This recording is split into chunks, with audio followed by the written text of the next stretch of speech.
Players-only practices continue for the Saints at Tulane, and while it's certainly helping Drew Brees and company, it's also benefiting the Green Wave. We're back at the Staples Center, where the atmosphere is expected to be electric for Game 2, and the crowd should be fired up early. Only 2 people in South Louisiana are certified in the art of strength.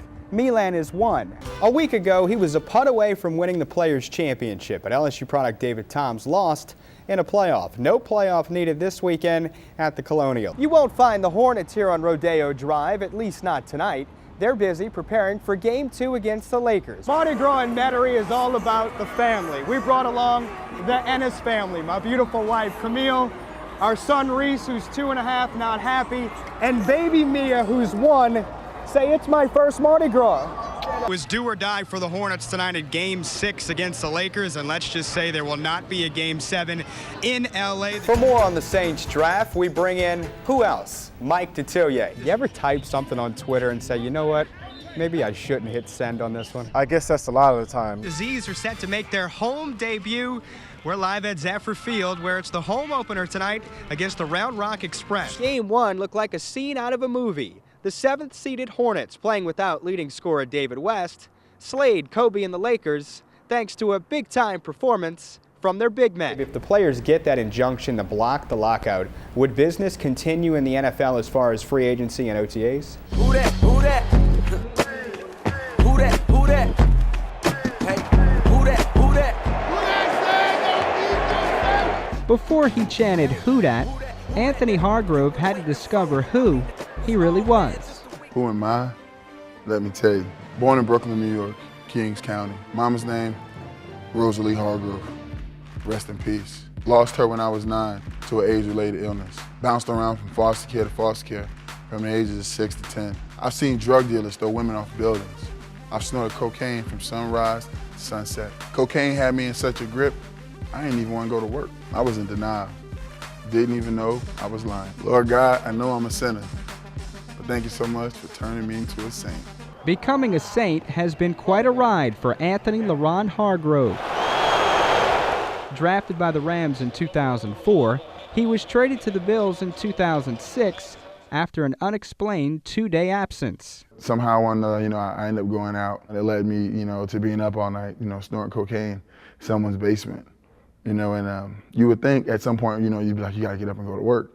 But it was just like, nah, I'm good. I'm gonna just do one more. I'll get there. If I'm a little late, I can be 10 minutes late and nobody will think anything. But at the same time, I'm a starting right defensive end.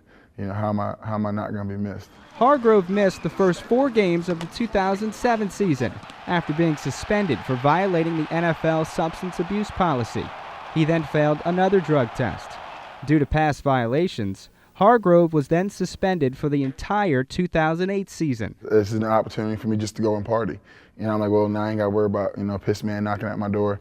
I ain't got to worry about dealing with, annoying people from the league. So it was like, okay, I'm free. I can do whatever I want now. And did you take advantage of it? Of course I did. Hargrove was eventually reinstated by the NFL on February 23, 2009.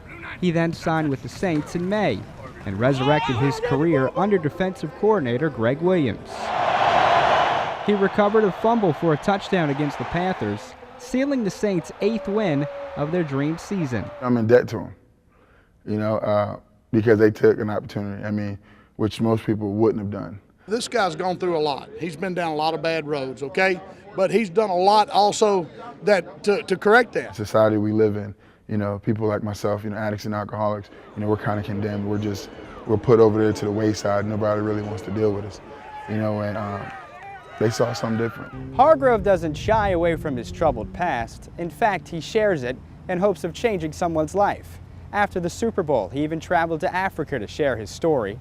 Hargrove admits he may not save everyone, as long as he saves one. It could be the difference of them becoming, Dr. Martin Luther King, or an addict on the corner. You don't find too many people like Anthony Hargrove, and I remember I got a chance to go to a juvenile detention center and speak with him to some of these kids, and he stood up and he spoke first, and just the story he told was extremely powerful. I told him it's a choice, either life or death. Going back to that place was difficult, because once being back in those walls, I was thrown back into the solitary of being in rehab and treatments and being isolated in the rooms where all you have are your thoughts.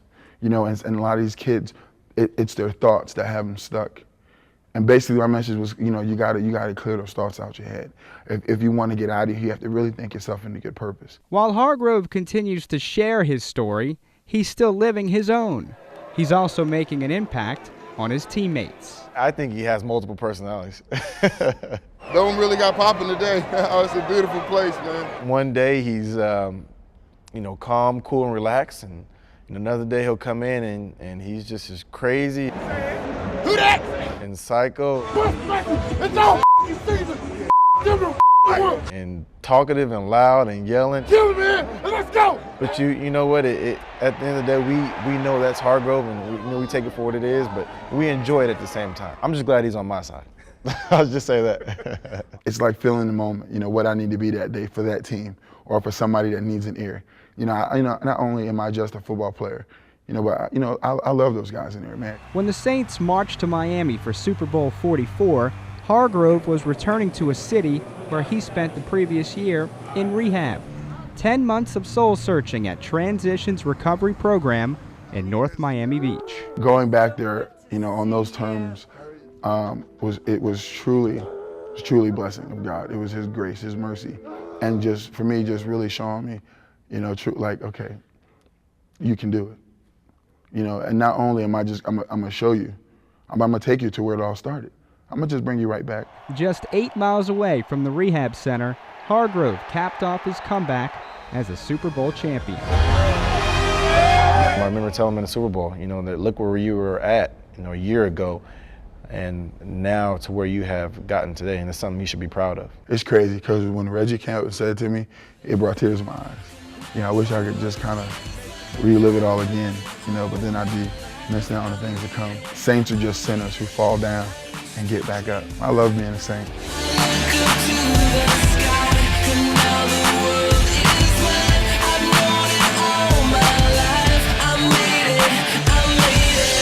Hold up, I made it. Now it's time to enjoy this the right way. Who that? If the Super Bowl is this week's main event, then Media Day is its sideshow. All you need is a media credential, and you're in. I got Troy. Check. Ryan. ¿Dónde se va a jugar el Super Bowl 45? Ni conozco. High five the camera hat. Welcome to the Media Day Circus, where anything goes, and it seems like everyone has access. The costume is a uniform, and I'm Pick Boy from Nickelodeon. Fox jacket, fox lid, faux leopard pajamas, and pajama top. And of course, the great Donald Driver. I just lent him my Fox jacket, and we rocked. How some of the people get credentials, I don't know, because the amount of paperwork to get a credential for a real reporter, right, as opposed to some of the other people who are asking questions or dressed the way they are, sure, is entirely different. Any type of question you can think of was probably asked, although some were not answered. Who's hotter, Tom Brady or Gisele Bündchen? Aaron Rodgers didn't answer that one, but linebacker Clay Matthews didn't hesitate when asked who has better hair, he or Steelers safety Troy Polamalu. I've been saying me all day. It's got to be me. There's no doubt about it. I think it's based on user preference, but full head of hair, blonde locks, you can't beat it. No one beats the Swami. Mr. ESPN himself, Chris Berman, had fun with the pop quiz from Entertainment Tonight, and so did we. How about this one? Name the Kardashian sisters, the three main one. Let's see. The wife loves this show. Kim, Chloe. The other one. The one that had the baby. Don't tell me.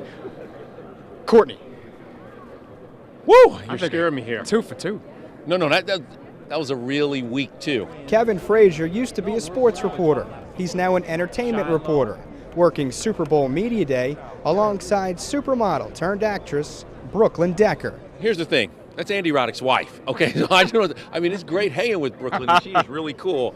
But no, I like Andy is my man. So no, I'm not looking at your wife, Andy. I'm not looking at your wife, dog. I'm not. I mean, she's beautiful. I'm just not looking at your wife. All types of reporters from around the world packed the sidelines. I never want to cause any problem to the Jets. Including Inez Sains from TV Azteca, whose visit to the Jets practice last September prompted controversy over treatment of women reporters. A bad moment, but right now everything is clear, and thanks God the NFL recognized that I didn't do anything, and they opened me the opportunities to do my job and keep going. Another Super Bowl Media Day is in the books, but the media circus doesn't end here. Players are scheduled to meet with reporters again on Wednesday and Thursday.